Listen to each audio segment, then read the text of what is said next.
آج دنیا میں کتابیں اٹھا کر کے دیکھیے، آپ کو نماز کی کتابوں کے ٹائٹل پر لکھا ملے گا حنفی نماز۔ ارے نماز بھی کبھی حنفی شافی مالکی ہوا کرتی ہے۔ نمازوں کے بھی تم لوگوں نے مذہب بنا دیے، نمازوں کے بھی تم لوگوں نے مسلک بنا دیے۔ آپ کسی بھی دینی کتب خانے سے پوچھئے مجھے حنفی نماز چاہیے، آپ کو اٹھا کر کے دیں گے، اوپر ٹائٹل پر لکھا ہوگا حنفی نماز۔ اور اللہ کے حبیب کیا فرماتے ہیں؟ سارے صحابہ کو جمع کر کے فرماتے ہیں صلو کما رأیتمونی اصلی، اے دنیا والو ایسے نماز پڑھو جیسے تم نے مجھے نماز پڑھتے ہوئے دیکھا ہے۔ اللہ کو ایک ہی طریقہ پسند ہے۔ ارے ہماری نہ کسی سے لڑائی ہے نہ کسی سے جھگڑا ہے، ہم صرف اتنی بات کہتے ہیں جب گھر چھوڑ کر، دکان چھوڑ کر، بچے بیوی چھوڑ کر مسجد میں آتے ہو، اللہ کے گھر میں آتے ہو، ایسے طریقے پہ نماز پڑھو جب نماز سے فارغ ہو وہ آپ کے گناہوں کی وہ گٹھڑیاں جو فرشتوں نے نماز پڑھتے وقت اتار کر الگ کر کے رکھ دی تھی، جب آپ نماز سے فارغ ہو وہ فرشتے رب العالمین سے پوچھے الہ العالمین یہ بندہ نماز پڑھ کے جا رہا ہے، اس کی گناہوں والی گٹھڑی اس کے سر پہ دوبارہ لاد دیں یا اس گٹھڑی کا کیا کریں؟ اللہ کہے اے میرے فرشتوں اس گٹھڑی کو ضائع کر دو، میں نے اس بندے کے گناہوں کو معاف کر دیا۔ ایسی نماز پڑھو۔ اور وہ گناہ کب معاف ہوں گے؟ جب ہماری نماز محمد الرسول اللہ صلی اللہ علیہ وسلم کے طریقے کے مطابق۔ آپ ایک نمونہ ہیں، اسوہ ہیں، معیار ہیں، آپ محور ہیں پوری کائنات کا، خاص کر مسلم دنیا کا، کہ پوری دنیا آپ کو قائد مانے، لیڈر مانے، رہنما مانے، رہبر مانے۔ اور آپ پیغمبر علیہ السلام کی دنیا میں 3 بڑی دعوتیں تھیں، 3 بڑی دعوتیں۔ سب سے پہلی دعوت ہجرت سے پہلے، جس نے باپ کو بیٹے سے، بیٹے کو باپ سے، بہن کو بھائی سے، ماں کو بیٹی سے لڑا دیا۔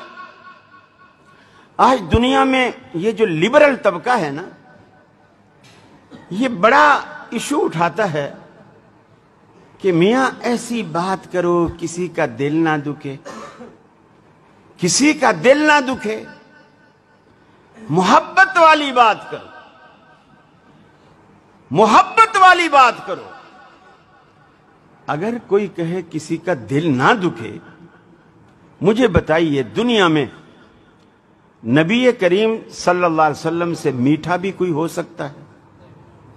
کسی کی زبان نبی سے میٹھی ہو سکتی ہے؟ کسی کا اخلاق نبی سے اعلیٰ ہو سکتا ہے؟ پھر مکے والوں نے آپ کو مکے سے کیوں نکالا؟ مکے والوں نے آپ کو مکے سے کیوں نکالا؟ آپ کا اخلاق گندا تھا، نعوذ باللہ۔ آپ حق بات نہیں کرتے تھے، نعوذ باللہ۔ اس لیے نکالا کہ آپ بات ہی حق کی کرتے تھے۔ بلکہ ایک دن حضرت عبداللہ بن عمرو بن العاص رضی اللہ تعالی عنہ رسول اللہ صلی اللہ علیہ وسلم کی یہ حدیثیں لکھا کرتے تھے۔ سیدنا ابو ہریرہ کہتے ہیں میں زبانی یاد کرتا تھا، عبداللہ بن عمرو بن العاص لکھا کرتے تھے۔ یہ پڑھا لکھا آدمی تھا، اللہ کے رسول جو بھی کہتے اس کو لکھ لیتے۔ کچھ لوگوں نے اعتراض کیا، اعتراض یہ کیا کہ عبداللہ تو نبی کریم کی ہر بات لکھتا ہے، آپ کبھی خوشی میں کوئی بات کہتے ہیں، کبھی غمی میں کوئی بات کہتے ہیں، کبھی دکھ میں کوئی بات کہتے ہیں، کبھی ہنستے ہوئے مزاح میں کوئی بات کہتے ہیں، اور تو ہر بات لکھتا ہے۔ تو ہمارے بعد آنے والے لوگ جب ان باتوں کو پڑھیں گے وہ تو ہر بات کو دین سمجھ بیٹھیں گے اور ہر بات کو صحیح سمجھ بیٹھیں گے۔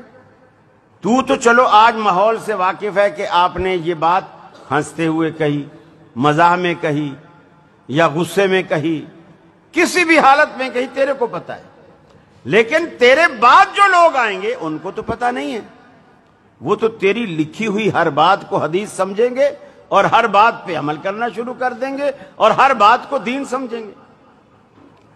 حضرت عبداللہ بن عمرو کہتے ہیں کہ میں نے توقف کیا اور کچھ عرصے کے لیے لکھنا چھوڑ دیا۔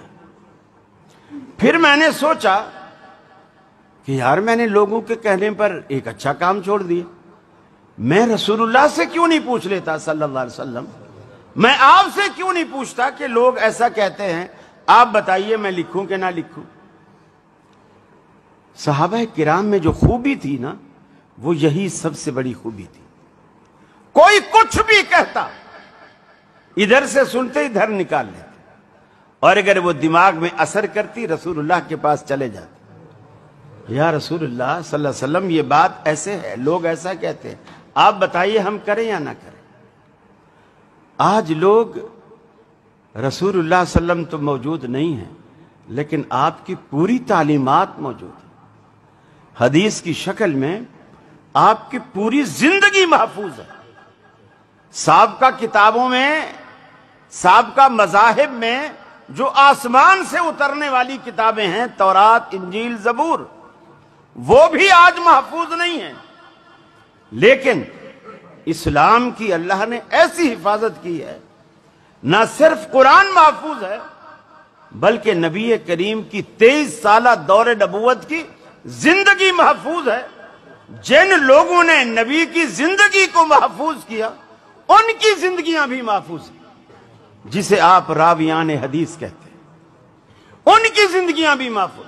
کہاں پیدا ہوا، کس سے پڑھا، کون کون اس کا شاگرد ہے، کون کون اس کا استاد ہے، اس کا علاقہ کون سا تھا، جوانی میں کہاں تھا، بڑھاپے میں کہاں تھا، اس کی یاداشت جوانی تک کیسی تھی، جوانی کے بعد کیسی تھی، ایک ایک چیز محفوظ ہے۔ اللہ نے اسلام کی ایسی حفاظت کی۔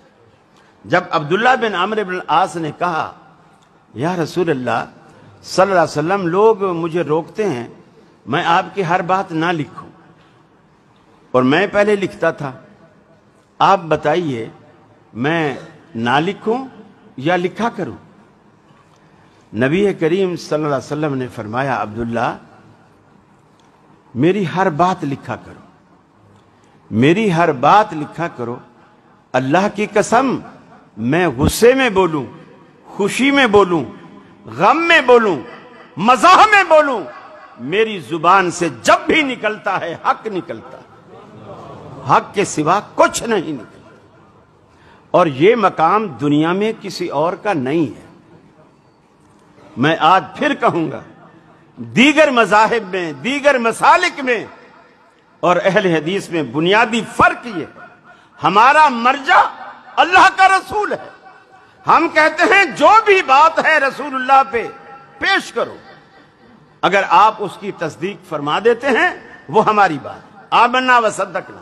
اگر آپ تصدیق نہیں فرماتے تو آپ بھی اس بات کو چھوڑ دو، اس لیے کہ ہم نے کلمے میں ایگریمنٹ تو یہی کیا ہے نا، اس کے علاوہ تو ایگریمنٹ نہیں کیا۔